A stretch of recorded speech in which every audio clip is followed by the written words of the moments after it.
காகிதத்தில் மட்டுமே ரயில்வே திட்டங்கள், நீதிமன்றத்தை முட்டாளாக்க முயற்சிக்க வேண்டாம். ஒன்றிய அரசுக்கு உச்சநீதிமன்றம் கண்டனம். ரயில்வே பாதுகாப்பு திட்டங்களுக்கு போதிய நிதி ஒதுக்கப்படாத ஒன்றிய அரசுக்கு உச்சநீதிமன்றம் கடும் கண்டனம் தெரிவித்துள்ளது.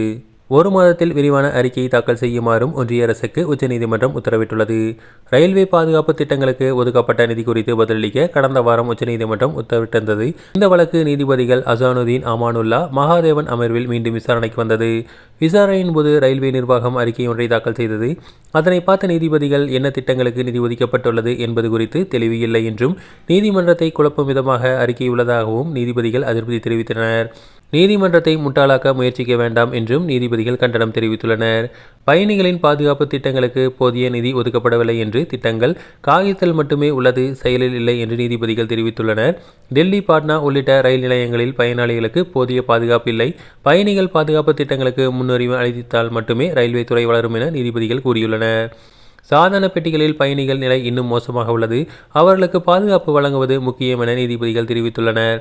இறுதி வாய்ப்பாக 1 மாத அவகாசம் தருவதாகவும், அதற்குள் பயணிகள் பாதுகாப்பு திட்டங்களுக்கு எவ்வளவு நிதி ஒதுக்கப்பட்டுள்ளது, எந்த திட்டங்களுக்கு செலவிடப்படுகிறது என்பதை விரிவான அறிக்கையாக தாக்கல் செய்ய வேண்டும் என ரயில்வே அமைச்சகத்துக்கு உத்தரவிட்ட நீதிபதிகள், முறையான அறிக்கை தாக்கல் செய்யாவிட்டால் சிறப்பு புலனாய்வு குழு அமைத்து விசாரணைக்கு உத்தரவிடப்படும் என எச்சரித்துள்ளனர்.